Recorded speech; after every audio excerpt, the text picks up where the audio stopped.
Hey, kia ora koutou whānau. Welcome to another edition of Big Hairy News. Chewy will be here in just a moment. I just got a text message from Chewy. He's having some tech issues. He's getting it sorted and then he will be there. Normally when I finish that sentence, you hear boing and he jumps in straight away. So Chewy will be here any moment. Hope you're all doing well. Hope you had a good day. Hope people are happy and excited and ready to rock and roll. So much going on in tonight's show. In fact, there's so much going on. I think some of the stuff I've already prepped, I'm going to need to sort of drop because we've got topics that go into one another. We're going to talk about Christopher Luxon, on hiring consultants, when they were pretty anti-consultant, when they were in opposition.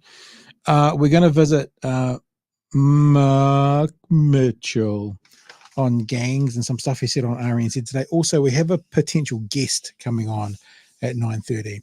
I won't say who it is because there's this old adage. It's an old radio sort of, what do you call it when you like wear the same socks every day? What's that called? Can't think of the word. Is that if you announce that someone's coming on, then they never come on. What's that word, people? It's just jumped out of my head, hasn't it? I keep wanting to say tradition. It's the opposite of tradition. And it's just sitting right there and it won't come out now. It won't come out of my mouth. And it means someone who's a little bit, I can't think what it is. Like when a sports person has to wear the same top because it's his good luck top, that sort of thing. Isn't it funny when words just drop out of your head? Anyway. And also David Seymour on charter schools. There's an interesting conversation to be had about charter schools. And that is superstition. Thank you. I knew you guys would get it. Superstitious. There's an interesting conversation to be had about charter schools, and it's always going to be the devil in the detail, because you think about where schooling is going now, which is back to the 1950s, and you think about how kids will fall through the gaps more easily now. I'm not saying schools shouldn't take an academic approach. I mean, in fact, I say to my kids, well, when they were all at school, I used to say to them quite a lot, the most important thing about school, number one, is the education side of it. Because we used to do it in a way that, like, if other things got in the way, it's like, I want you to be able to do everything you want to do at school. But if there's a choice between, being in the same class with your friends and making trouble for teachers or education, then education comes first. So it's not that I'm anti the idea of a school, a seat of learning, a school being academic focused. But when it goes to the 1950s styles of academic focus, kids who think differently, kids who operate differently, kids who are maybe better with their hands, they're more practical, often fall through the gaps. And then when they fall through the gaps, they get a repetitive cycle of, you're not smart enough. You're not smart enough. So on one hand, you have charter schools, which then don't have to follow the exact path of a state school. And you kind of go, well, I could see how, providing another path for a different kind of learning could be good. But then the second thing is the exact same issue. They don't have to follow the same path as a state school. So that's actually a real scary thing as well. We'll talk a bit about that tonight, especially the connection with Destiny Church. Because if they don't have to follow the national curriculum, national as in country, not party, if they don't have to follow, the curriculum, and basically the story I'm going to play tonight kind of says anything goes. So what happens if a Christian, a church-based charter school, teaches that gay people are going to hell and that the earth is 8,000 years old, and these sorts of things. And then you go, well, that's religion. That's not so bad. Okay, what if a school comes together and starts to teach that the white race is the most important and most successful race? What then? So it's like, if there are no ways to kind of to check in on the context of their what they're teaching, which is done now through the curriculum, then it's I don't know. So it feels like there's one or two good ideas that come from it, and there could be hundreds and thousands of terrible ideas. because we don't have Chewy yet, and my computer did a full restart today, I'm just you guys okay? Because you are testing the audio for me before we go into our first story. Oh, chilling with the music, and I'll just kind of talk the next 10 seconds away while you guys hear it or not. Oh, here he comes, wandering in late. He'll have a late fee to pay. Hey, Joey. What is up with that Zoom? Jesus. Yeah, I'm having mega technical difficulties, so I don't know if I'll be here for a long time. But I heard you talk about charter schools. What the fuck? Okay, just tell me first if you can hear the music. Yes. Oh, no, look, people are saying audio is messed up when you've come in. Audio seems to be messed up when you come in.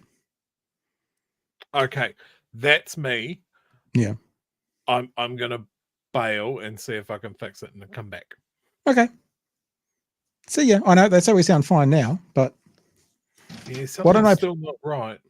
Why don't we play the first story? And then if it doesn't work, watch the chat and they can say, well, they're saying it's okay now. Was it okay? What if I put the music back up?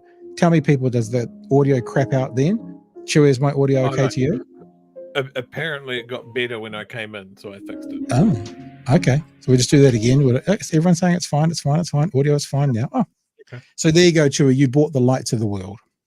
I still don't know why I'm zoomed. It's very unsettling. It looks very good. I like the framing, actually. You look like a professional.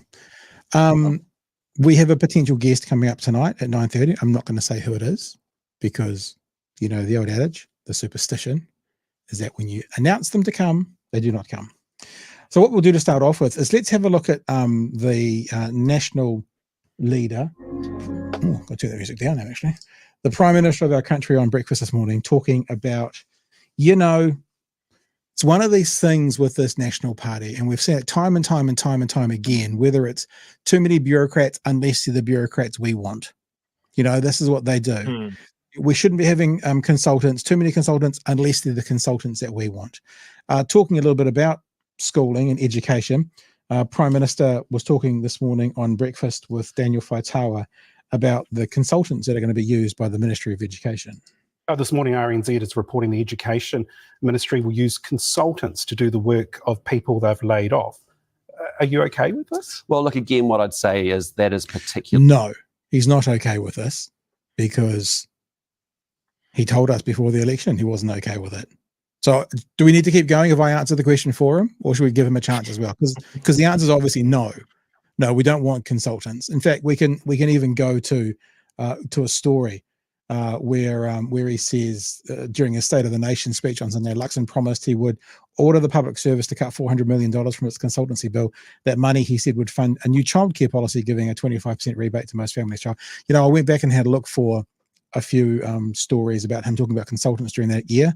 Some of the stuff they've said and done does not age well.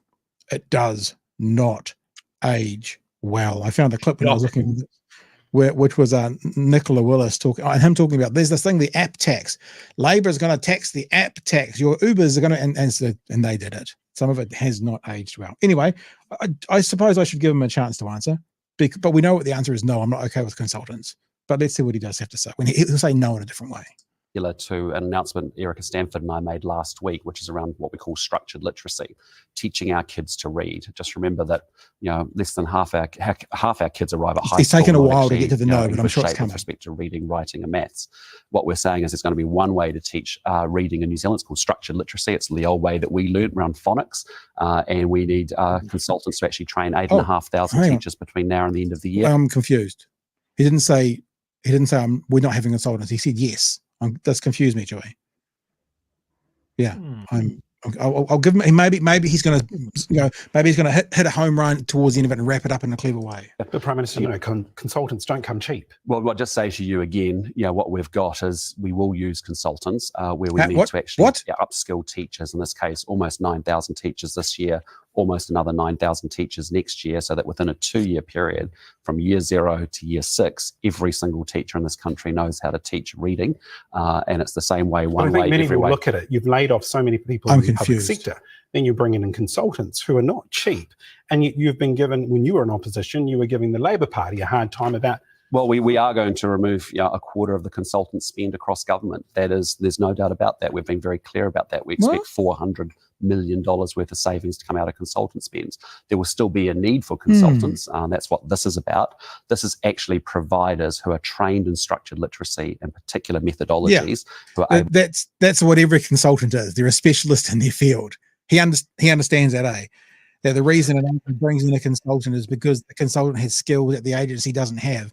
And because what he's describing now is a consultant as a person who has the skills that that agency doesn't have. So it wasn't okay for Labor to bring in consultants, to bring in skills that the department didn't have, but I'm confused, Joey. I'm sure it's me. It's not Mr. Luxon. My favorite is when it's bringing in consultants to fill a skill gap that you created by sacking people that had skills in that area. Yeah. And now you're trying to hire back someone temporarily who got sacked and is angry at you, so is now charging you top dollar. Yeah. Well, sounds brilliant. Sounds 2000 IQ 4D chess fucking. Yeah. Well, let's give him a chance. He's got 14 seconds to go. I'm sure he'll say something to wrap it all up and say consultants bad under Labor, bad under us. I'm sure it's coming in the next 14 seconds. Able to teach teachers how to do that, and then the teachers are able to teach themselves in due course. So this is a very good investment to make sure we get our reading skills where our kids need to be, and also to give our teachers the confidence to teach that reading methodology in a really good way. Yeah, no, I'm quite confused because it sounds like it's a good investment to bring these consultants in. I thought consultants bad because they were under Labor. It's almost like these guys are a pack of hypocrites. It's almost like that, eh? It's really weird. Crazy.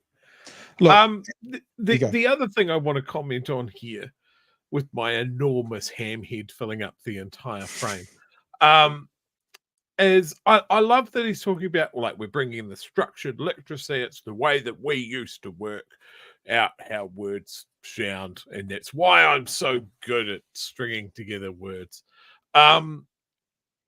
As someone that's neurodiverse and had a pretty tough time, like the only reason that I love reading to this day is the reading recovery program, because structured, traditional, by rote learning did not work for me. So I couldn't read through until about 7, where the reading recovery program picked me up.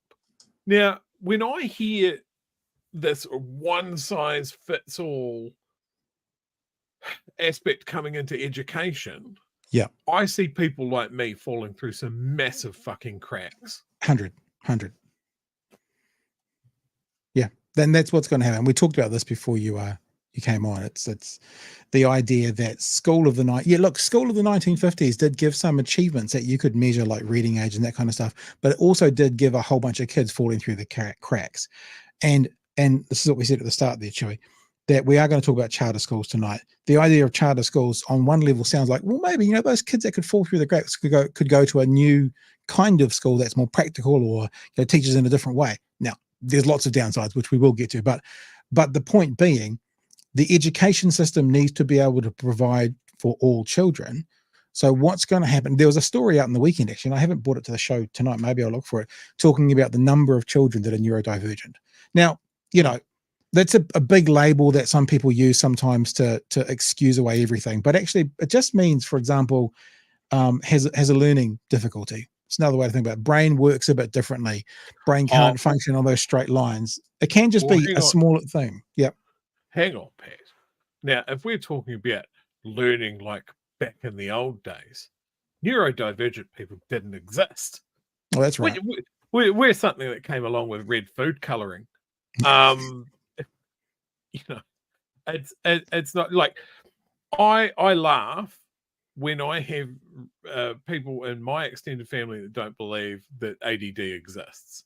And yet every story I hear about older relatives, great Uncle Charlie left school at 14, walked down to the docks and went on a ship. What about old Uncle Barry, who ran away from school and set a forest on fire? Made his own engines based on looking at another engine. Just crazy shit. And that was in a world where you could leave school at 13, 14. and go and get a job that used your hands, and you're fine. We're not that world anymore. It's actually an interesting point you raise, because I understand, or I believe there's a legal requirement for children, and I think this is right, we can look this up, to begin some form of education today until they're 18 or until they've done the full level. Like my one left last year, she was 17, but she'd got to the end. She was early, but she'd got to the end. And if that is the case, and as you say, you're not getting those 14-year-olds leaving school and going working on the docks or being hammer hands or something like that, then actually, in saying that as well, you can go and become a builder's apprentice and do study at polytechs and stuff, so that's still counted. But it's just the idea that going back to on some level, Chewy, it's what you've been saying all of last year. They're just looking back to how things used to be and how it was and how it worked, And so I just don't see it working.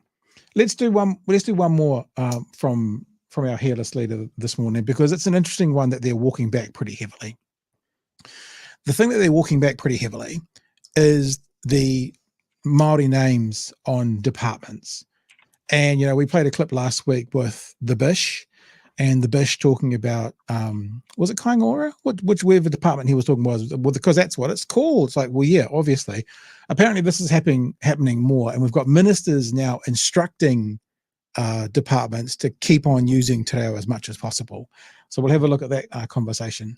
Where that one of your ministers, Tama Potaka, told the Department of Conservation to use te reo, and I quote, everywhere and anywhere, and that's despite your government preaching the English first model. Have you had a word to him? No, not at all, because he's dead right. I mean, we want to make sure that people are pronouncing Māori place names, particularly across the estate. Yeah, we just won't pronounce correctly, but Māori place names, absolutely. Appropriately. We want to make sure that people feel completely relaxed to be able to use greetings and te reo as they wish. This is an and. But hang on, is this not offside with New Zealand First, with your deal? No. What we're being very clear about is we expect, English is the dominant language here in New Zealand. We want New Zealanders in a democracy to be able to navigate their government and to be able to get the public services they need.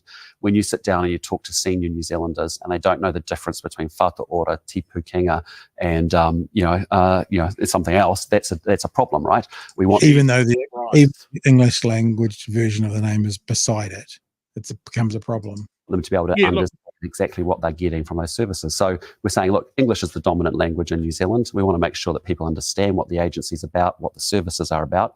But also New Zealanders use te reo, which is fantastic. They also use New Zealand Sign Language. But we're just acknowledging that we expect English to be the dominant, descriptor of what an agency actually does. That doesn't preclude, for example, te reo being alongside it, or the use of te reo as well. Yeah, there's something else, Stuart. I know you want to crack into this, and then we've got our guest who's turned up. We'll go and reveal to everybody who we're talking to. The thing about it is English may be the dominant language, but te reo Māori is the only Indigenous language. Like, it's the only language that we own. So yes, English may be the dominant one, but how about what's ours as having at least equal importance, if not more? Just some thoughts, though. I just love that that's a little snippet from Christopher Luxon, a grown-ass man who has lived on various places of the world, has conquered the world of business, who's CEO of an airline, I believe, and is now the leader of our little country, admitting on a national broadcast that he can't learn new words no more. He can't form those neuro links between a sound and associating it with a thing. He's run out of space. There's no more bandwidth in that big bald head of his. And it's also simultaneously really important that English is at the top, but it's not that important that Māori's definitely on the sign there as well. If it doesn't matter who's on the top, put te reo at the top. Yeah. Doesn't matter. Yeah. Doesn't matter. Yeah. And it is a bunch of dog whistling pre-election that got them the votes that they needed to do. And now they're between walking it back and ignoring it.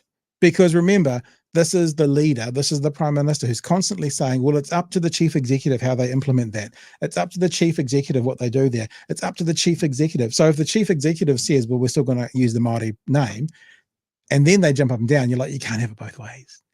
You can't. That's got to be the slogan for 2026. We'd like it both ways. National 2026.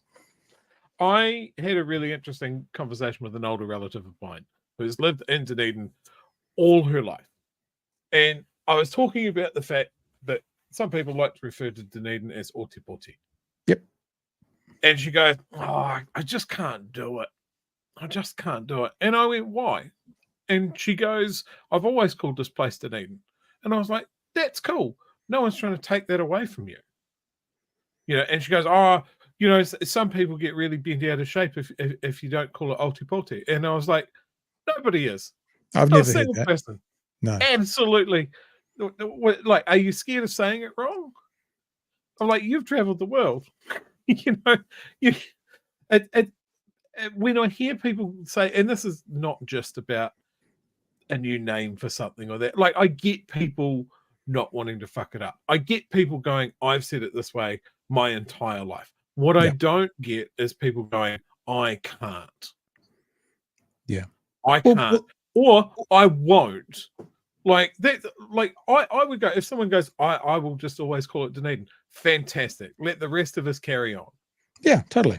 If you want to call Waka Kotahi NZTA, you fucking can. Like we haven't established a police unit to come around and take you away for thought crimes. It's not happening. It's just acknowledging that English is not the only language. And English is not the indigenous language of this place. Yeah. Look at a map. We're not in England. Yeah. Yep. It doesn't hurt to learn new things. But as you said, if you don't want to, sweet. You're fine. Yep. It's okay. You be you, boo. Dunedin, absolutely fine. The name has a history. The name has a meaning. Fantastic. Guess what? So does Otipoti. It means something. It has history. It links to this place and the people in it. And so does Dunedin. It's almost like those things are equal. Crazy. Yeah. All right. Harry Tam's going to join us in a couple of ticks. He's just shot out a screen down there. So nice. what before we have a chat with Harry, let's go to some of these super chats as we wait for him to come back to a screen. He's really gone off to get a cup of water. You wouldn't. Late fee. Thank you for your super chat. Peter Sim is, I've worked it out. They're massive hypocrites. Says Captain Obvious. Thank you for your super chat. Appreciate that. Because I care, says every child learns the same. Yeah, right. There you go. Tui billboard there. Also, we'll come back to Alex's one because I think it's a bit of a notice. Notice for Labour Hut people. We'll come back to that though. You wouldn't says, oh, there are far too many bureaucrats, far too expensive. Let's spend the savings on more bureaucrats. Well, that's it all the way through, isn't it? This is the thing. You criticize the other side about having too many bureaucrats, and you start the other thing about, I believe they're going to actually start a whole new department to oversee the charter schools and that kind of stuff as well. So a new department, new bureaucracy, new setup. Frosty pays a late fee. Thank you for your super chat. Appreciate that. And Kooky, I don't quite get this. He was a fairy? No? Yes? Depends when we said that. All right. Okay, so we're also going to have a chat tonight about the latest news from the government and the idea that they are starting up a new gang unit.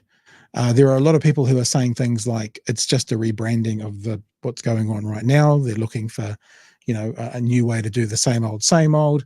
And we're going to have joining us very shortly Harry Tam. Harry is going to be with us in just a couple of ticks.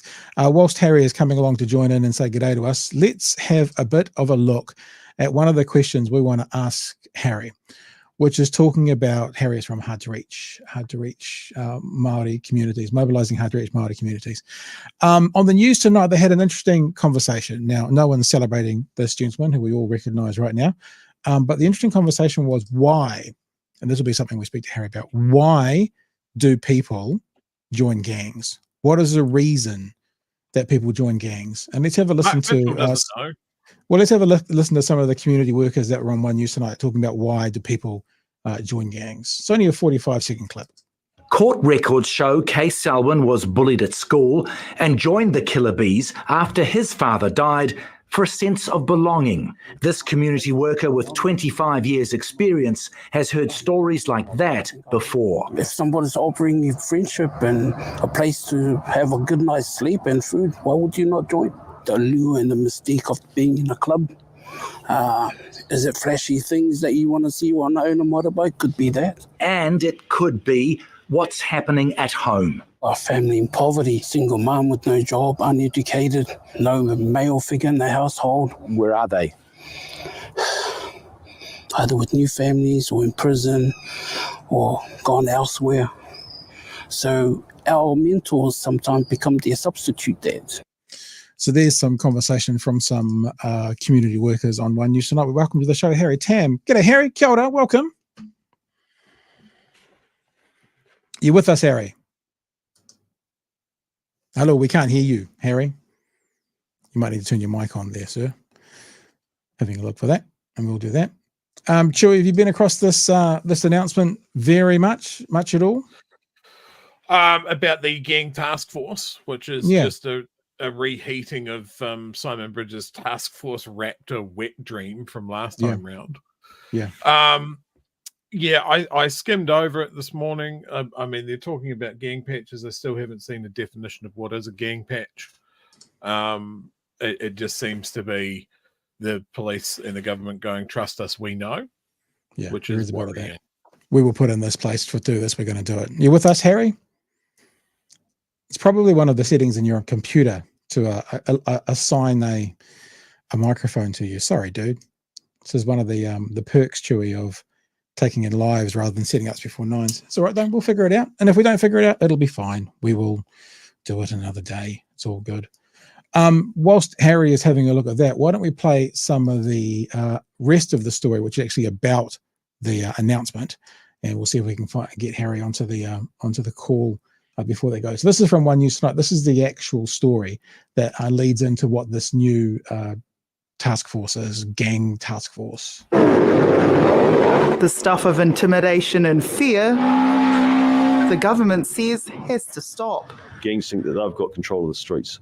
The Minister and Police Commissioner jointly announcing a new national unit and district teams to target gangs. We will be looking particularly at how our intelligence is focused to ensure that we're able to collect the right information we need on gangs locally.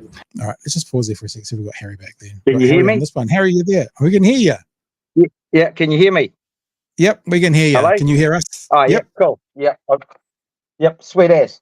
Cool. Okay. So we'll just keep watching. This is the story from One News Tonight, Harry. You can hear everything clearly, okay? Yeah. Yep. Okay, so this is the story from One News. It's only got 90 seconds talking about what the announcement was around this new gang unit or gang units. 20 to 30 officers will be part of the national gang unit, and it'll be in place by July the 1st. 7 officers will staff each district team, but just how many of those there'll be is still to be determined. The units replace Operation Cobalt, which started as an effort to stem shootings across Auckland, but morphed into a major national anti-gang effort. But there are no set targets for this latest initiative. We will know we've made a difference when we feel it in our communities. Maaaark Mitchell says he's powering up police with incoming legislation, including banning patches and orders to break up large gatherings. We want to inflict maximum damage to them. Do we think that the gang members are just going to comply? You know, that's not going to happen. We're talking about people that will live and die by their patch. A no-ringing endorsement from the union, which says gang units already exist. The reality is this announcement hasn't come with money, it hasn't come with extra officers, so it is just going to increase demand. Labor calling it a rebrand, and those who work to change gang member behaviour say it'll make their jobs harder. So trip-uppers such as this just puts them back into a box where they become even more marginalised and harder to reach. Police say they'll reprioritise resources to get the units up and running, but the total cost won't be known until the budget is announced at the end of the month. There you go. Harry, we're back with you. We got you twice. We've got you one on the microphone, one on the camera. Beautiful. Yeah. Right. Okay. Far away. Okay. So listen, we've just heard the end of that wrap up said this will make, and they use the phrase hard to reach communities, which is obviously your organisation, make your job harder. Will this legislation make your job harder to reach those hard to reach communities? No, because we already reached them, right? So where it will make it harder is for us to actually tackle the causes of gang membership and gang behaviour, right? Yep. So that's where the harder part will be. We don't have a problem engaging with hard to reach communities. That's what we specialise in. That's what we do really well. We played a little clip while we were sorting out our connection as to why people join gangs. How will this, or will this, make any difference to the necessity for gangs, as some people see it, the reason people join? Well, the thing is that it doesn't really address the social issues that give rise for people to join gangs. And like, we also got to differentiate the different types of gangs, right? So we can't assume that all gangs are the same, just like the use of that term organised crime. Organised crime is a very broad, set of criminal behaviours. And so I think if you actually reflect back, like where this all started was pretty much post-Second World War, all right? So you sort of had this sort of like the adoption of Keynesian economics, which meant the growth in manufacturing. And so you kind of had people flocking to the cities to work in the factories. Wellington's a classic because nai tighter, right? They were the models for the new housing areas. And I think it was 1954, the Maaaark report came out, and that sort of, it's almost like we're repeating the cycle. The Maaaark report came about because of essentially two things. There was a girl that kind of went missing over a weekend, turned up and said she didn't like a stepfather, had a wonderful weekend of sex with this gang, and then there was those two girls that killed their mother down in Christchurch, and that sort of created a whole furore. And the Maaaark, which is a law firm, did this big report, and it was circulating in all the households. And interesting enough, at that time, youth crime was actually going down.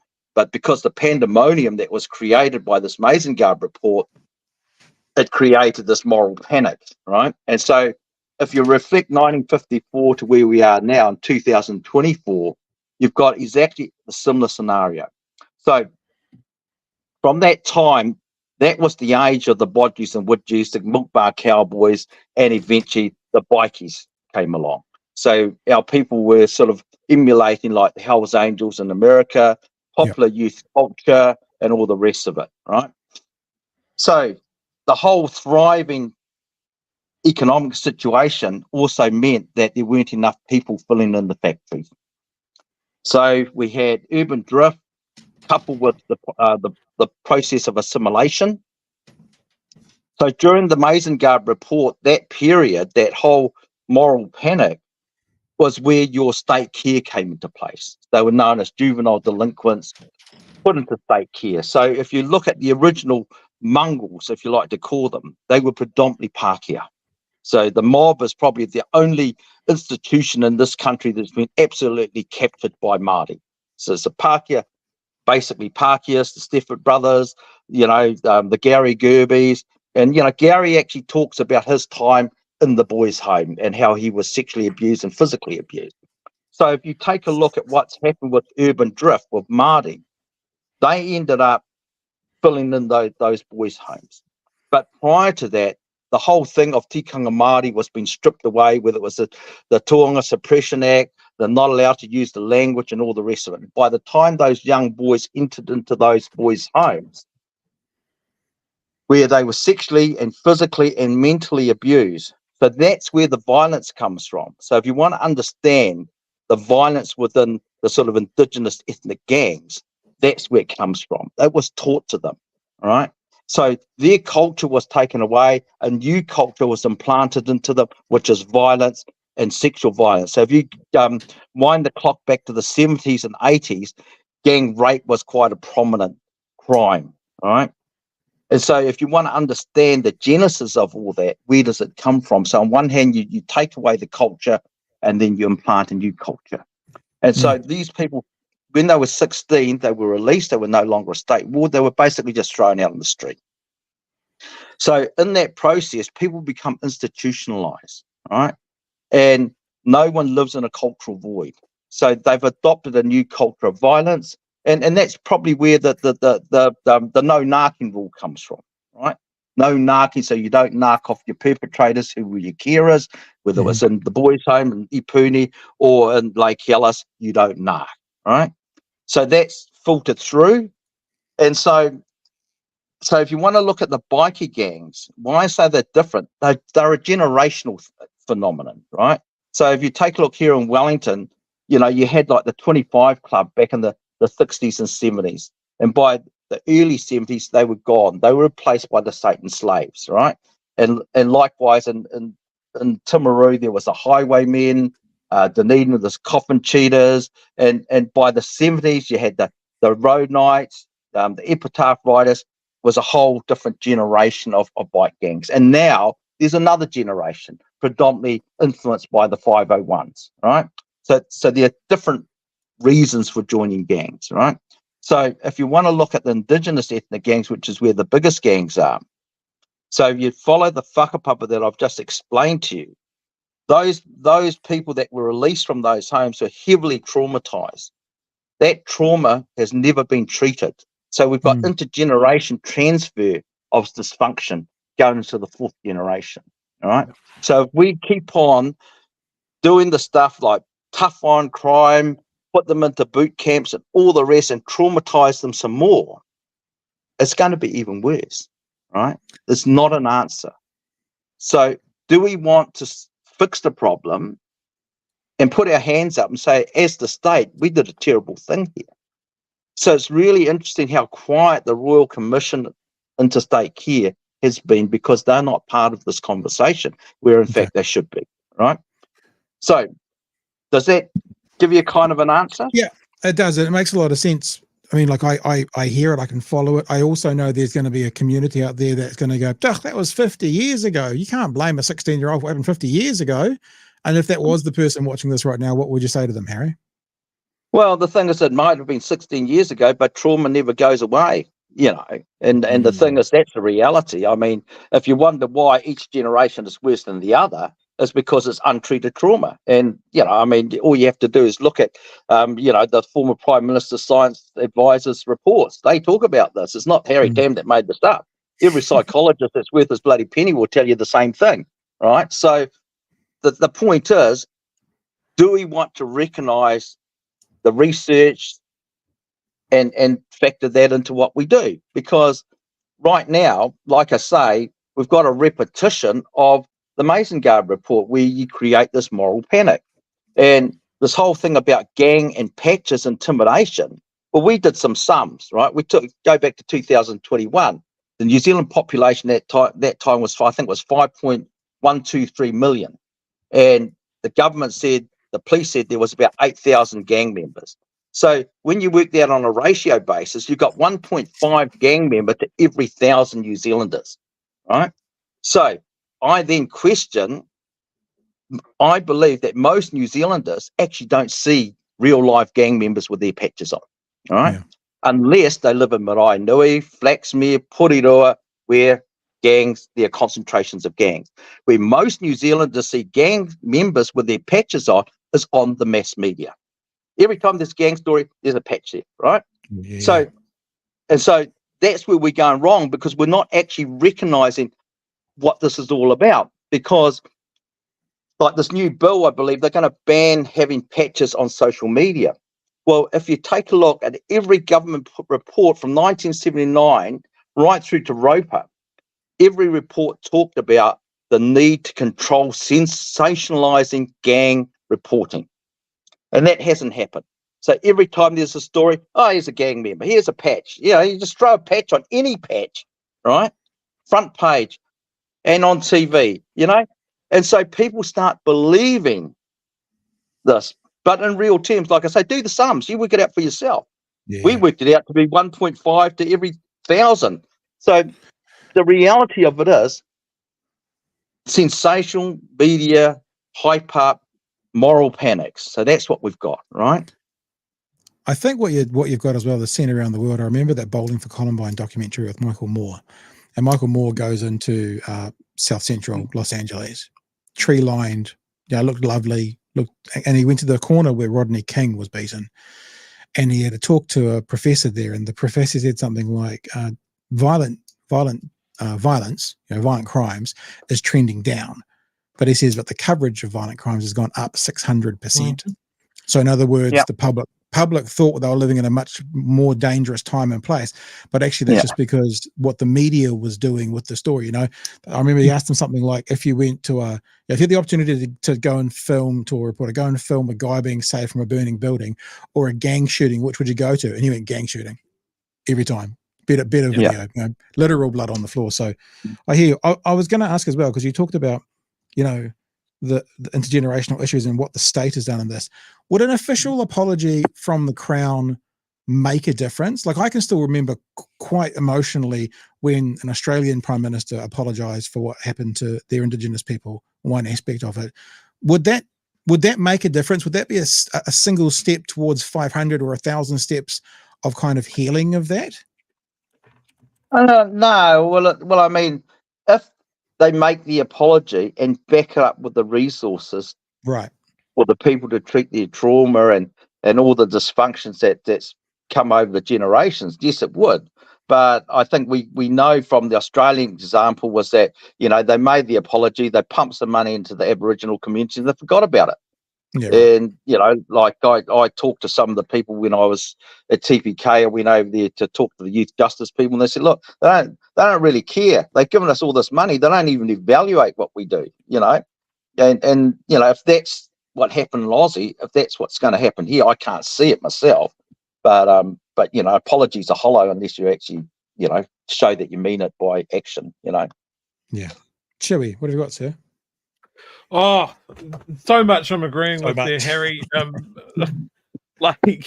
I don't know if you know my history, but I grew up around the peripherals of a motorcycle gang in Timaru. Most of my dad's friends group were part of the Devil Henchmen.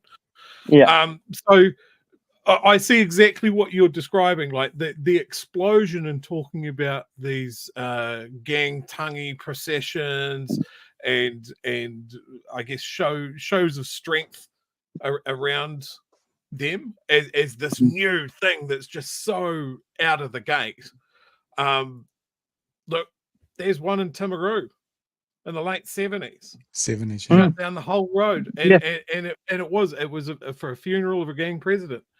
And this was not uncommon in Timaru. It is not a new phenomenon. Yeah, and exactly what you describe. It's people's reaction of being put on the outside of society, and the quite understandable reaction of like, well, if you don't want me to be part of your society, fuck your society. I'm going to make my own, and I'm going to come together with all the other guys that you reckon shouldn't be part of your society, and we're going to make our own tribe. If people haven't got a community to join, they'll make their own. And having a government come out and going, we don't want you, you have no value. What's that going to make people do? It's funny the way you retreat into what they know. It's funny the way you say it as well, Chewy, because we're literally hearing the Prime Minister and Maaaark Mitchell say things like, if these guys want all the same rights and privileges as New Zealanders, then they got to start acting like New Zealanders. But the way you describe it, Chewy, is almost like, well, you've told us you don't want us to be a part of society, so we won't. So it's even like that threat of be good boys and girls and maybe we'll give you a cookie isn't going to work. They don't when you take when you take a look at that picture that you just showed, I mean, wait till when Charlie dies and see what happens. There'll be a long procession and it'll go on for bloody days, right? So our people do nothing different from normal people when they grieve, yeah? Some of the behaviours like sticking their asses out of fucking windows and doing burnouts, it's not just the gangs, right? Other, boy racists and all that do it as well. Now, I don't condone it. I think it's a terrible thing that they do that because there's a safety aspect and it just brings on a whole lot of, waste of space, really. But anyway, look, what I'd like to comment on is this thing of this new version of the police task force Raptor or whatever they call it, right? Yeah. And I think the thing is, what I want to talk about is that the research that talks about special police units is that they evolve a culture of their own, right? And we saw some of this during the old Department of Correction back in the 90s when they had the goon squad. I don't know whether you guys remember the goon squad, where they were smashing beer bottles over their penis as part of their induction into it, and then they flew down to bloody Christchurch, Paparoa prison, and then bloody damn near killed an inmate because all this thing that they were all geared up to, right? So the research tells us where these units will end up at.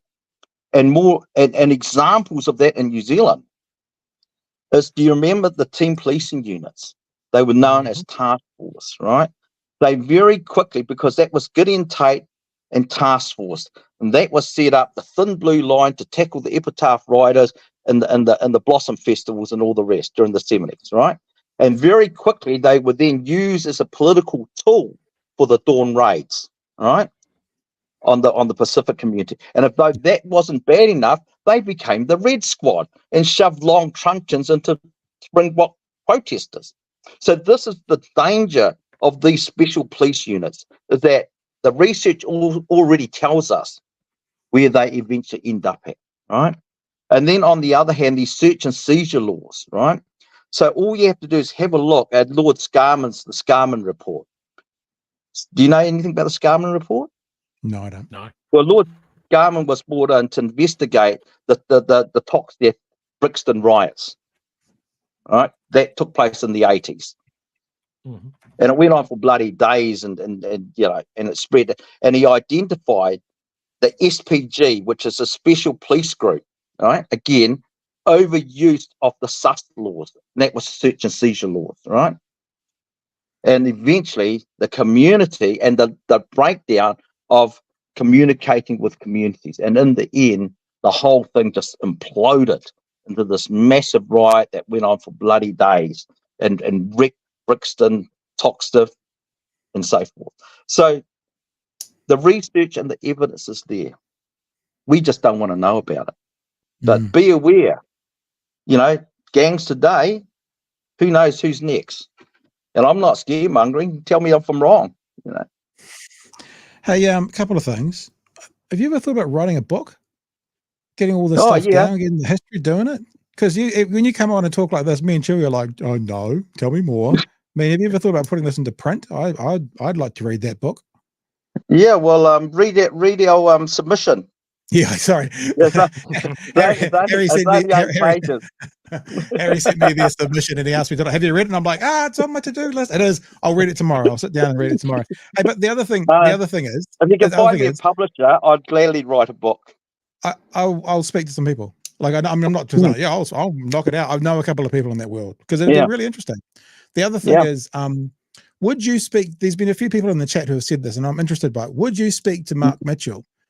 Like if I said to Maaaark Mitchell, come and talk to Harry on this show, would you do that? Of course I would. I talk to everybody. I talk to anyone. Yep. I don't have hang-ups about people. Yeah.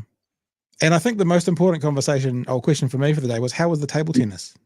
It wasn't too bad. I had a hit with a guy from England he's in the top 100, and fuck, he was fast, Just to let the rest of the people, when I spoke to Harry or text Harry this afternoon, he said to me, I'm off playing table tennis, but I'll see if I can get there by 9:30. I made it, bro. I made it. You did. Hey, we really appreciate you. I genuinely, sorry I haven't got you back to your submission yet. I will definitely make time for that in the next 24, 48 hours. I'll send it to Chewie as well. He can have a good squiz at it. Yeah. We'll go from there. Yeah, but look, we love having you on. We'll have you on anytime you want. You can just come and educate all of us. It's great. Is there anything else you want to leave us with about what we've been talking about? Anything else that came out today? Hey, one thing. Will Luxon applied the same rule on Maaaark Mitchell and himself that he applied on Melissa Lee and the Minister of Disabilities? It's a good question. Hey, a rule for them, for the boys, and a different rule for the women. Hey, he should sack himself because he's sacked. Well, come on, consistency here. I don't know. Yeah, come on, guys. You know what I'm about. Like you can't have a massive fuck up where you can't fucking count, and the Prime Minister couldn't count. Yeah. Is he going to sack himself? And will he sack Maaaark Mitchell? Those are the questions you guys need to be asking. All right. Because if that's the rule that he used with Melissa and the other one, or was it because she was Asian? Who knows? Jeez. Our show's now being produced by Harry Tam. I like that. We'll get to it. Hey, Harry, thanks for joining us tonight, mate. That was awesome. Cheers, mate. Good night. All right. All the best. Harry Tam with us. There you go. Oh, everything you need to know. There's actually one other thing I want to add to about this. If you get some of the chats, there's one other thing I was going to play. This is I am slightly being tongue in cheek, but I'm also not. Did you know, Chewy, that Maaaark Mitchell today called to defund the police? What? He called to defund the police. Now, stay with me, baby birds. Some may say it's tenuous. Do you know in the US, which was a very ill thought out saying by the left, defund the police, what it meant was, because the reason it was ill thought out, because of course, when you hear defund the police, you think leave the police with no money. That's what you think, right? That's why it was ill thought out. What it actually meant was they wanted to remove some of the resources from the police and put it specifically towards, for example, mental health workers. Because if you turn up to a situation and someone's having a psychotic episode, maybe a gun and a taser is not the best tool of action. So the call in the US for defunding the police was actually about allocating funds to more people that could help out in that area. So today, I'll play it for you. It's only a little bit of time. Maaaark Mitchell technically called to defund the police. I'll play it if you don't believe me. It was made clear today that police resources are going to be diverted away from other things in order to staff these gang units. How comfortable are you with that? Because there will be consequences. The Commissioner said less focus on mental health call-outs. So, I mean, are you comfortable with the consequences of that? No, he definitely didn't say less focus on mental health call-outs, but what we've been really clear about as incoming government is that the police have had an increase of 60% in mental health call-outs. They are not mental health experts, and you actually have to develop a health response to that instead of having our police officers sitting around EDs, babysitting people that should be looked after by mental health experts and health experts. So we want to develop that capability. We want the agencies to step up and do the work that they should be doing, and we want to free up our police resources so they can get back on their core role, and that is responding to the public when they put their hand up for help. So technically, by using the American definition, today Maaaark Mitchell called to defund the police, Chewy. How do you feel about that? Hang on. You see my tongue? Halfway through, I'm like, holy shit, man. That's a real come to Jesus moment. You've identified the problem. And like I said, the national government is really good at identifying the problem. And then they fucking shit all over their own shoes. I think that was beautiful what Harry said. That would an apology make any difference? Well, only if they backed it up with resource. Someone once said to me, when words and actions disagree or are in disagreement, believe the actions. And I think a lot of the time that's really true. You can say lots of platitudes. You can say we're going to solve this issue, but if you don't fund the solving of the issue, your actions speak differently to your words. So there, I think, as with most of the time when we have Harry on, he's right. He's always right. Yep. The New Zealand mental health landscape is fucked. It is criminally underfunded. The people that work in that space aren't valued. It's incredibly hard work for people that are naturally empathetic, that take on all of these people's problems. And there's no support for the people doing it. It is just peer support. There's very little oversight. There's very little money. It's a job that can potentially eat up people, because the people that are attracted to this job are people that are open to people going through some of the worst shit in their lives, that have to deal with some of the most monstrous things, and they're all out on their own. Maaaark Mitchell is 100% right.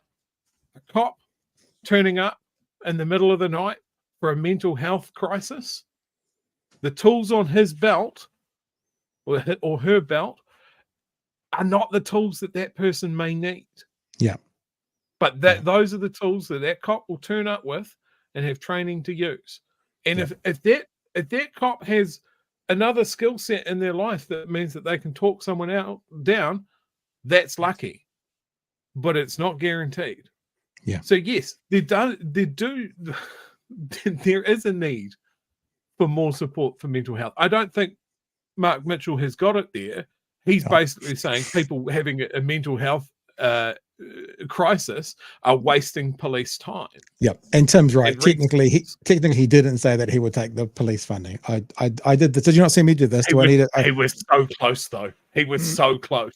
Yeah, I'm having some fun. And I mean the American experience is very, very different when police have so much money that they can go out and buy an armored vehicle and equip their troops better than the US Marine Corps were when they went into Fallujah.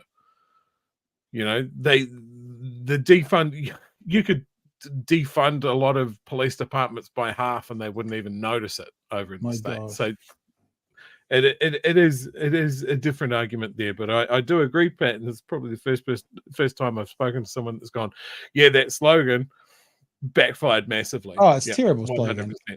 You keep talking for a second there, because I've got a picture to show you. That's good, because I'm going to. One of the things I want to talk about, I don't know how many people have seen this movie, but as we talk about gangs and what puts people in that gang sphere and what drives it, there is a New Zealand movie that covered it really well, and it is Not Once Were Warriors. Yeah. So a relatively new one called Savage.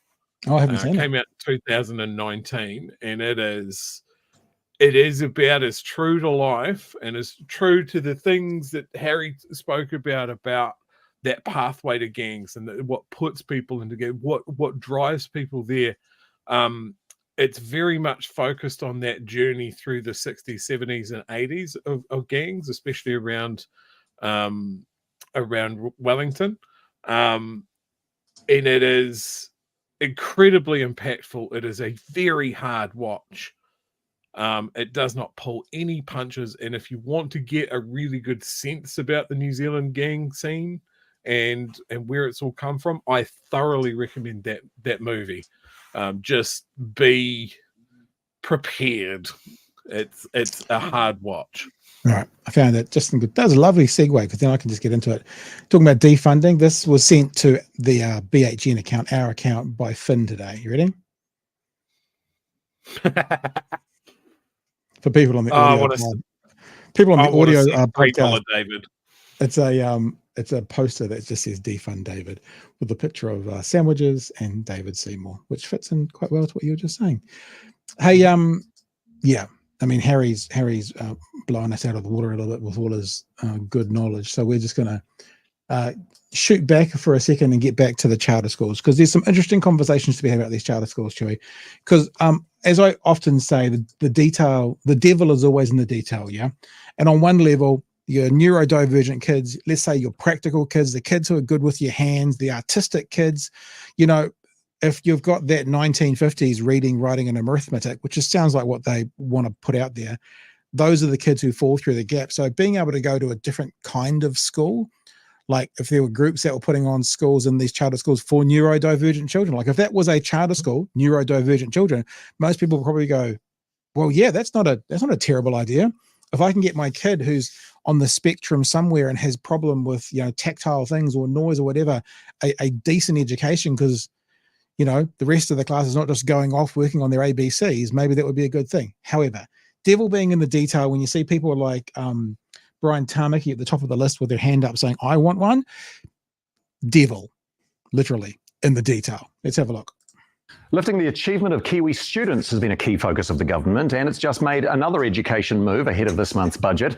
Up to 50 charter schools could be established, coming at a cost of $153 million over the next 4 years.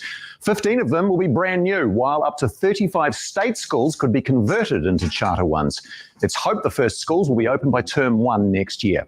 The aim is to provide more options for learning, but Labor says they're an ideological experiment. Senior political reporter Benedict Collins has more. At Auckland's Vanguard Military School, discipline and passion were on display in equal measure today.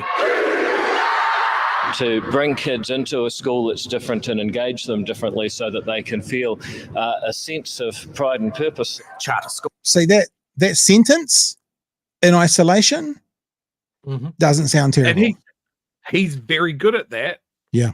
You know, it was great talking about expanding lunches to preschoolers and that as well. But the devil's in the detail. Sure is. So let's keep going, because the devil's about to come out. Schools have long been the ex-party's pet project. This new wave of charter schools will have to reach achievement and attendance goals. And our education system needs it. Our attendance is genuinely in crisis.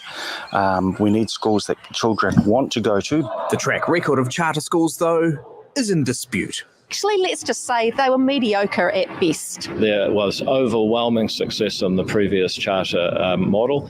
I think that both of those statements are measurable. I don't have the data to measure them, but I'm sure over the next few days they'll be coming out, because Labor that's Jan Timothy, isn't it? Is that right? Have I got that right? I think so. Yeah. Going charter bad, and they've got David Seymour going the best thing. Whatever was the best thing since sliced bread, this is better than that thing. So I'm sure there's a way of us to find out more about that data. Are our kids guinea pigs? I don't think so. Changes are just the first steps to lifting student achievement. And there's one possible sweetener for kids thinking about attending a charter school. The government have just banned cell phones in schools.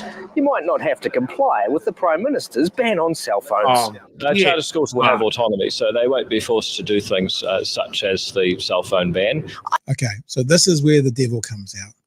They have autonomy. So, Brian Tamaki, forget Brian Tamaki. Church X starts up a charter school, jumps through all the hoops. They have autonomy, starts teaching that gay community are devils. They're all going to hell. You know, starts teaching, and remember, I've had a lot of experience in this world, that men are superior to women. Men are the head of the household. Women need to be submissive. They have autonomy, right? And that's what I'm saying. Where does that line go? They'll have some standards to live up to, but I suspect those standards will be based on learning outcomes. What about the teaching outcomes? What about what they're going to put into kids? And if people kind of go, well, that's religion. That's okay. So the white race is superior. Nothing illegal about saying that. School has autonomy. What if that school gets set up as a charter school? They have autonomy. The rules in these new schools don't have to align with the rules in state schools. I find that quite terrifying, and I need more detail to figure out if this is a devil we should be worried about or not, Chewy. Yeah, absolutely. Yeah, who's in charge of whatever these guys have on the curriculum? Apparently just the school, with no oversight from the state, even though they are getting state funding. You know, this is $150 million that's been taken away from just normal stream schools. It's crazy. There are studies of the eye-watering amount of money that goes per student in a charter school. And when we're talking about value for money in school lunches, but he's going to supercharge the per pupil cost of teaching for his special pet project private schools. Yep. On public money. Yep. Like, I agree. That first thing of like traditional schooling doesn't fit for everyone. But we've heard from Christopher Luxon tonight that it does work for everyone. These guys can't pull in the same direction if their life depended on it. Like, yes, there is a place for non-traditional schooling. But I think if they have their hand out for public funding, then we have to have a say in what their curriculum is. Yeah. Otherwise, yes, we will get St. Adolph's School for the Racially Pure, or turbocharge anti-gay Destiny fucking Institute for the Hateful. Let's address that. It's ridiculous. Let's address this, because Destiny was turned down several times when we had a last charter school. Do you know who's someone who thinks they shouldn't have been turned down, Chewy? Oh, go on. David Seymour. Keep watching. I absolutely think it's ironic. This is actually really crazy. New charter schools will launch from 2026, and existing state schools can convert from next year. We are very interested in the possibility of being able to move back. When we came back over to mainstream, it was really difficult to shine. They wish to have the kind of flexibility and autonomy over their funding to be able to employ without rigid union contracts and to be able pay people less. So in other words, the workers at the charter schools, the schools don't want to have to abide by the employment laws of the land. That's literally what he's saying. The schools don't want to have to abide by, you know, all those teachers unions that look after the rights of teachers and the, you know, the contracts of teachers. These schools won't have to worry about treating their teachers well at all. Literally what he's saying. Literally. Without rigid union contracts and to be able to chart their own destiny. Speaking of which, preacher Brian Tamaki says he expects David Seymour will deliver a Destiny charter school. Well, what I see today is you're a good man who makes a lot of difference. Officials previously rejected such a school, worried students would be forced to attend Destiny Church. And I want to say to you today, I'm sorry for that decision. That was wrong. There you go. Destiny Church. He was supportive of Destiny Church, and now he's in charge. Destiny should have had a charter school. The controversial preacher believes Destiny should be the first cab off the rank. Of course he does. So, thank you for, I think it was later on the messaging. Thank you for your message about this. And this church got turned around several times, but look who thought they should have got one. And what is he doing now? Well, he's kind of in charge of this whole thing. So yes, Destiny Church will get a charter school. This is very clearly in David's wheelhouse. You know, the private sector or some special character can fucking do this heaps better than the state can. Mm-hmm. And the reason that they can do that is we're going to absolutely drown them in public funding and then hold that up against the cash-starved public system. Break what works and just leave a private option that people will make money out of. Yep. Like him standing there, that simpering little fuck next to Tamaki and fawning to him, I think you're a good man, as he sits there in his gang member cosplay. What an absolute twat. And is that Judith Collins standing next to him? Yeah, I think that's everyone, because look, that's Little, isn't it? There's Little there. Yeah, but so he looks like he wants to eat his own face. Yeah, but I guess they're all out there. Yeah. But Judith's standing there with a lovely big grin on her face because her and Hannah Tamaki are really close. Right. So, I mean, this is just... Like, I'm not even going to make a blanket statement and say that there is nothing that charter schools can add to this country. I just think the version of this that David Seymour has in mind, which is a money funnel from the public purse to these special interest cases in such numbers and with such little oversight and such little input to go with that money, is going to be absolutely a disaster. I think as well, there's probably ways around this. So, for example, this is one of the, pardon me, criticisms from Labor, right? Charter schools not run by government and don't need to teach the state set curriculum were allowed due to a confidence and supply agreement between ACT and National in the 2011 election. So if you had an ideology, whatever, it's a religious one, it's a race one, it's a farming one, it's a practicality one. Yeah, we're going to set up a school for kids who want to be builders, whatever. If they had to then do their ideological conversation alongside the government set curriculum, that would feel better. If they weren't allowed to teach, overt lessons that went against human rights, which, I mean, I think you can imagine Christian schools doing that, that would be better. Just a couple of caveats put in place, I think, could make this something that could work. I'm not putting my stamp of approval on it, because you know what Tamaki would do? He'd use that as Pat Britton stamp of approval. You know what he's like. You know what he's like, Joey. That carries a lot of weight, though. It carries a lot of weight. But what I'm saying is, it feels like what they're going is let's roll this money up into a ball and just throw it to them. and then they can do whatever they want with it. If there were a few strings attached to that ball of money, that might be more palatable, but well regulated and with a really, really, really significant oversight. I don't care if they're charter schools, and don't care if they can do it their way. Like we homeschooled for a while. Yeah, I think I've told you guys this story several times. One of my eldest child showed signs of so this is my dyslexia. I lose words all the time. A condition. What's the name of that condition? I keep wanting to say dyslexia, where it causes people to comatose and shake. I can't think of the word. It's popped out of my head.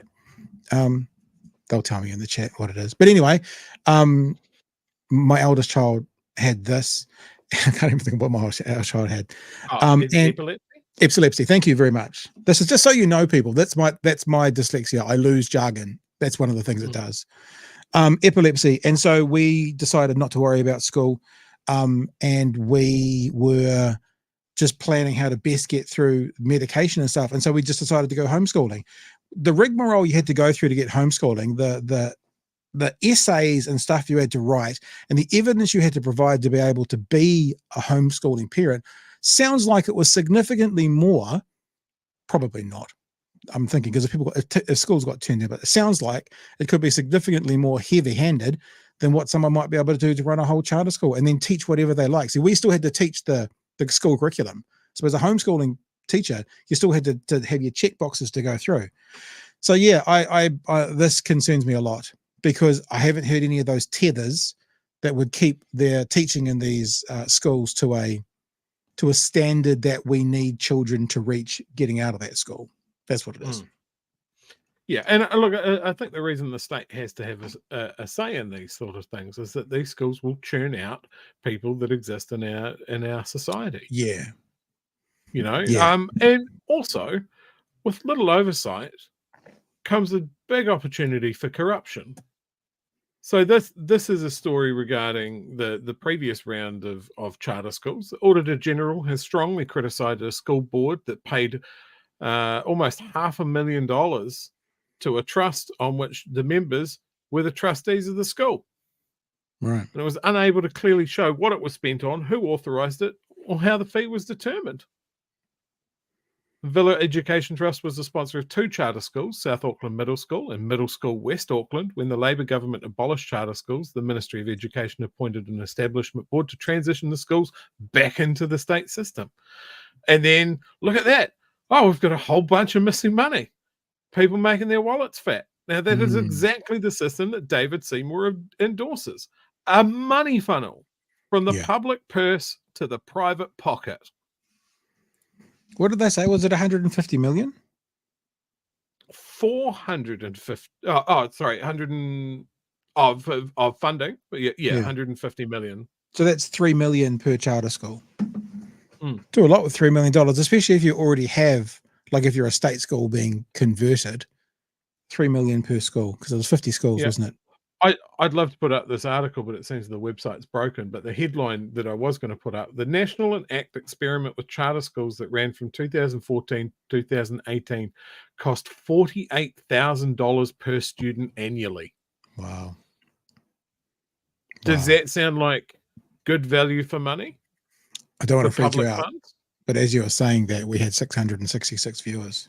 So maybe the devil is definitely in that detail. Oh, Brian Tamaki, look out. We're coming for maybe. you, buddy. Just saying. You're safe now because it's gone down to 662. So you're right. Oh. Yeah. So I mean, that's the sort of thing. These guys will happily talk about value for money for public money. And then we see no evidence of that. We see turfing public servants out on their ear, where before the doors even closed on those guys, the consultants are coming in for top dollar. For short term, but top dollar, because consultants have to have an annual income as well, and they might only work 3-4 months of that. So you charge out the arse. And we're talking about a massive per pupil bill out of the public pocket for charter schools. And we've got an absolute minimization of how much it costs to feed a student and we'll just ignore the details of like we had to take time away from the teachers to assemble the lunches. Yep. So now they're part-time sandwich chefs as well. Yeah. Like it's just everything these guys touch is just a tissue. It just falls apart. It's all bullshit. Let's just get some of these super chats out from several of the conversations tonight, including our conversation with Harry. More popo chasing popo police, more popo chasing gangs, less chasing tax evaders, ops donors to political parties, white collar crime. Yep, I think that's fair. Whether that's a plan or a byproduct, we don't know, but I think it's still a fair comment. White Po Seymour doesn't do research. Is that White Po like, is he a Teletubby? We need another cartoon now. We have a Teletubby as well. Mr. Alex just says, charter schools are a bad idea. It's pretty succinct. We've been talking about it for 20 minutes and Mr. Alex did it in about 6 words. Ruru, thank you for your super chat. Penalty for lateness caught some of Harry Tam's excellent korero tonight. Ruru, the good news is I will be clipping that today and it will be going onto Facebook and YouTube tomorrow, so you'll be able to check it out, and maybe clips from it will start going up on Twitter. And here's a last super chat. We said we'd do this because it's more of an advert than anything else from Mr. Alex. Thank you for the $20 super chat. Just wanting to let any listeners here from Lower Hutt know the Lower Hutt City Council is planning to construct the Cross Valley Link starting in 2028, and it is part of the long-term planning. They are seeking submissions. There you go, whānau in the Lower Hutt Wellington region. Submissions for the Cross Valley Link. It's time for that. That's the Big Hearing News notice board. Notice board. We got there in the end. It's a new word. Yeah. We're going to go with it. I think that, that was bulletin. That was bulletin and notice board together. Notice and board. That's what that was. There was a chat there of like about that figure that I spoke about from the charter schools last time around. What's the comparison for per student in the state model? Yep. I don't know. I'm frantically looking around for that at the moment because yes, you're right. The comparison would be very that's helpful. the thing to know.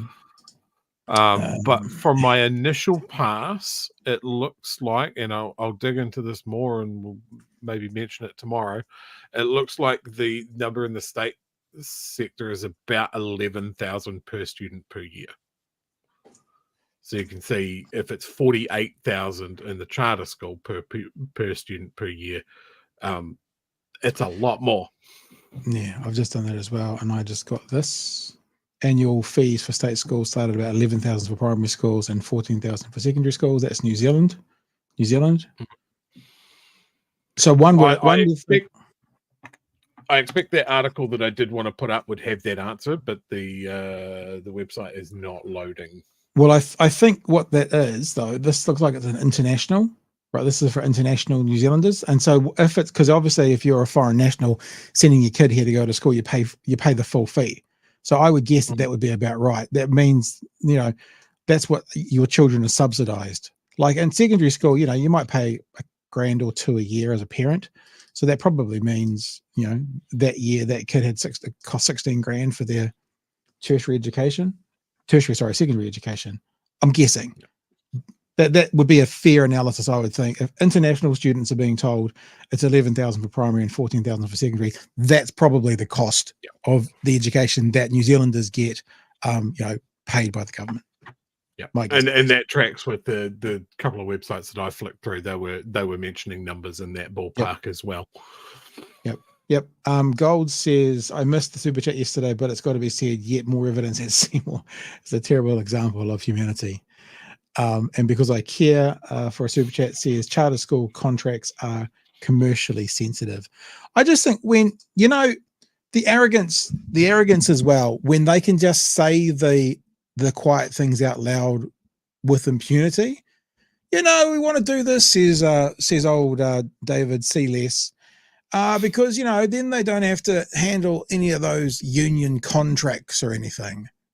He literally just said that in the article. They don't have to worry about those tricky union negotiations that want the best for their teachers and want to look after them. That's why we want charter schools. I was kind of in awe of how he managed to get a swipe against the unions in there as well. This is, of course, your BHN sponsored reminder to join a union if you haven't already.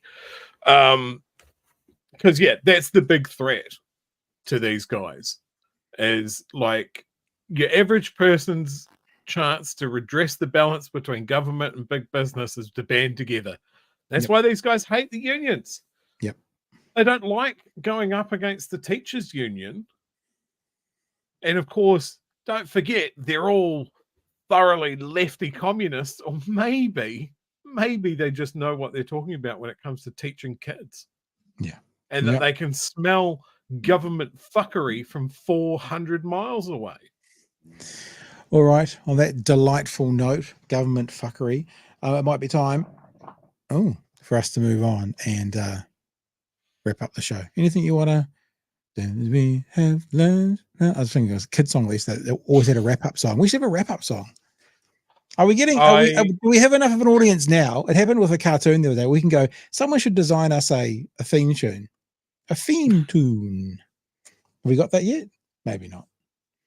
Yeah. Anything else to wrap up the show? A shout out to everybody in the chat that is just remarking on me calling Seymour a simpering little fuck. I'm glad you enjoyed it. Very good. Okay, team. This has been great. Tomorrow night's Wednesday. We will be back. I'm incredibly grateful and excited that Harry decided to jump in with us tonight.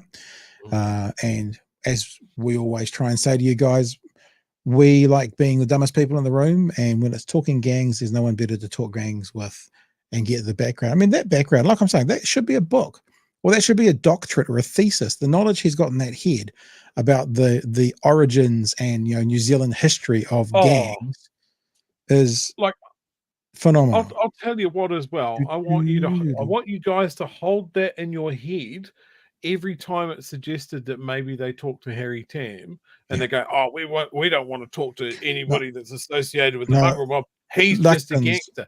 No, Luxon's words are always, "I have no interest in talking to Harry Tam." That's exactly what he says every time. Because as you guys experienced tonight, the man's knowledge is expansive, and it shows massive holes in their knowledge, their understanding of the machinery of gangs and how they grow and recruit and how to get people. They don't care about that. They don't want to solve the gang problem. It's good for business if they can't solve it. Yeah. Like, they just want a posture. They just want to be tough. They just want to talk about crime and punishment because scared people vote for them. Yeah. It's repeated around the world. He would make them look foolish. Every time, like Harry said, every time that police start forming special task forces or these sort of things, they give themselves a cool name. It just really strikes me. It doesn't matter whether it's here or the US or the UK or anywhere else. When you get a group of people together and tell them that they're different and then they're the elite and they're the big ultra tough guys, man, you see some real gang-like behavior from the people that are supposed to be policing the gangs. Yep. Just I've got Harry's submission here. Nice. Okay. I'll forward it to you as well. Over scores. And look, I'm gonna send an email, an invitation to Maaaark Mitchell's office. Better stop calling him Maaaark Mitchell. Promise that we won't call him that to his face. They'll either decline or won't reply. I can tell you straight away. But we'll send one. Before we go, Mm-hmm. I got two things. Tangent time. Yes! Tangent That's what it's for. Chewy's tangent time. Nate in the chat has stuck his hand up. He wants a job. He is going to be our scribe that is going to keep a book of a glossary of Chewy sayings. I thoroughly endorse this. Well done. Well done, that man. Harsh. The other thing I want to talk about we've talked about homelessness and we've talked about emergency housing and that sort of thing, and I believe I've mentioned it a couple of times on the show about what we've got here in Dunedin. We've got people living on the side of a motorway next to a reserve, while the government and Kaingaroa own a motor lodge that is empty, that has, I think, 2 or 3 4-bedroom homes on the site, single bedroom units, shower block, room for camping if it comes to it, that sort of thing. They're just sitting empty. And a lot of the times I walk past it and it makes me real angry about it. So I've shared it around the community and I've submitted an official information request to Kaingaroa to tell me what their plans are for the site. Actually, I'll get the thing because I think I did quite well with the questions. While you're looking for that, I will. But do you know what you're going to hear? This is what you'll hear back from them. You ready? This is what you'll hear. Well, it's an official information request. They've got to come back to me. No? All right. I mean, you might be right, but they've got to come back to me. So my question is what? Was during the government's COVID response, the location known as the Aaron Lodge Camping Ground and Motor Lodge in Dunedin was acquired as an MIQ facility. After that, it was passed to Kaingaroa for the development of social housing, and nearby residents were notified. Since then, the site has been left empty while the homeless residents of Dunedin sleep in tents next to a motorway. Question 1. Has any consideration been given to using this location to house the homeless while the site awaits development into social housing? And if not, why not? 2. What barriers, if any, prevent the site from being used to accommodate rough sleepers? 3. Where do plans to redevelop the site into social housing stand currently? 4. What timelines or targets exist for the above options, if any? So we'll see what they come back with. Yeah. I think Maybe you won't there. get crickets. Maybe you'll get a lovely answer. Magical answer where I solved the social worries of Dunedin. And then we all fell swoop. And then all of us go. Thank you, my people. Thank you. Thank you. I'm a benevolent and kind leader. All right. We better move on because I'm about to start talking in robot voices. That wouldn't be appropriate. So. Okay, team. Love you to bits. We're going to head off now. We'll catch you tomorrow night from 9 o'clock. Lots of stuff going on. There's so much stuff we could be reporting on at the moment. This could easily be a 2.5 hour show every single day. But easily it could be at the moment, but we don't get paid enough to do that. It's all about the moolah, isn't it, Chewy? All about that. All right, guys. We'll catch you tomorrow night from 9 p.m. Thank you for being with us tonight. Thank you to Harry Tam for joining us. And I need to talk to you about your submission there, Chewy, because that looks much better than the one I did about MPs' budgets when it comes to food. So maybe I should lunches. Maybe I need to do that again. And I need to get your help with that. So that's it from me. We'll catch you all tomorrow night. We've got another bit coming. We'll catch you all tomorrow night from 9 p.m. for another edition of Big Hairy News. Stay safe, everybody. Come back tomorrow night. Remember to bring a friend. Hooroo. Cheers, fam.